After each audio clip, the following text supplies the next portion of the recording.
കുമാരമംഗലം ഗ്രാമപഞ്ചായത്തിന്റെ പരിധിയിൽ നിന്നും 40 കിലോ കഞ്ചാവുമായി 2 പ്രതികളെ കസ്റ്റഡിയിലെടുത്തു. കൂടാതെ MDMയുമായി ഒരു പ്രതിയെയും കൂടി പോലീസ് കസ്റ്റഡിയിലെടുത്തു. MBBS വിദ്യാർത്ഥി തൂങ്ങി മരിച്ച നിലയിൽ ഒരാഴ്ച കഴിഞ്ഞിട്ടും പഞ്ചായത്ത് ഇതൊന്നും കണ്ടില്ല എന്ന മട്ടിൽ ഉറക്കത്തിലാണ്. ഇത്തരം ഗുരുതരമായ സാഹചര്യങ്ങൾ ഉണ്ടായിട്ടും പഞ്ചായത്ത് പ്രസിഡന്റ് ഒരു അടിയന്തര യോഗത്തിന് മീറ്റിംഗ് വിളിച്ചിട്ടില്ല. ഈ വക കാര്യങ്ങൾ ചർച്ച ചെയ്യാനും താല്പര്യപ്പെടുന്നില്ല. പഞ്ചായത്ത് പ്രസിഡന്റിന് പേഴ്സണലായി ചില വീട്ടുകാര്യങ്ങൾ ഉള്ളതിനാൽ സമയത്ത് വരാനും പറ്റുന്നില്ല. 2 ദിവസം ഇതിനായി നാട്ടുരാജ്യം ന്യൂസ് മെനക്കെട്ടെങ്കിലും നിരാശയോടെ മടങ്ങേണ്ട ഗതികേടാണ് ഉണ്ടായത്.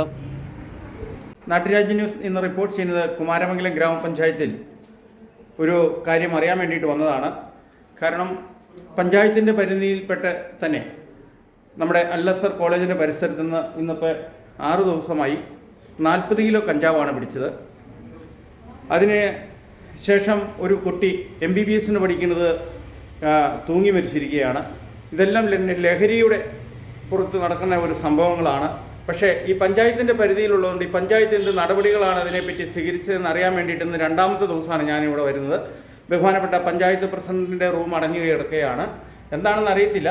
എന്തായാലും ഉത്തരവാദിത്തപ്പെട്ട മെമ്പറോടെങ്കിലും ചോദിച്ച് അടിയന്തരമായിട്ട് പഞ്ചായത്തിൻ്റെ ഭാഗത്ത് നിന്ന് എന്തെങ്കിലും നിർദ്ദേശങ്ങൾ പൊതുജനങ്ങൾക്ക് കൊടുക്കാനുണ്ടോ, ജാഗ്രത നിർദ്ദേശങ്ങൾ നൽകാനുണ്ടോ, എന്താണ് നടപടി? ഇങ്ങനെ പോയിട്ടുണ്ടെങ്കിൽ നമ്മുടെ പഞ്ചായത്ത് അതീവ ഗുരുതരമായ ഒരു രീതിയിലേക്കാണ് ഓരോ ദിവസവും പോയിക്കൊണ്ടിരിക്കുന്നതെന്ന് ഓർമ്മിപ്പിക്കാൻ വേണ്ടിയാണ് ഈ വാർത്ത ചെയ്യുന്നത്. സംഭവം നടന്ന വാർഡിലെ ഒരു മെമ്പർമാർക്കും ഒരു നിർദ്ദേശവും കൊടുത്തിട്ടില്ല. പൊതുജനങ്ങൾക്ക് ജീവിത ഭീഷണിയാവുന്ന ഇതുപോലെയുള്ള സാഹചര്യങ്ങൾ ഉണ്ടാകുമ്പോൾ പ്രസിഡന്റ് അടിയന്തര മീറ്റിംഗ് വിളിച്ച് മറ്റ് മെമ്പർമാരും കൂടി കൂടിയാലോചനകൾ നടത്തി എക്സൈസ് വകുപ്പിനെയും മുഖ്യമന്ത്രിയെയും വിവരം അറിയിക്കേണ്ടതാണ്. പോലീസ് സഹകരണത്തോടെ ജാഗ്രത നിർദ്ദേശത്തിന്റെ ഭാഗമായി മുൻകരുതൽ നടപടികൾ സ്വീകരിക്കേണ്ടതാണ് ഈ പഞ്ചായത്തിന്റെ മുൻകാല പ്രസിഡന്റുമാർ പറയുന്നത്. നാട്ടുരാജ്യം ന്യൂസിനു വേണ്ടി ക്യാമറ റിപ്പോർട്ടിംഗ് കുമാരമംഗലത്തു നിന്നും KK വിജയൻ.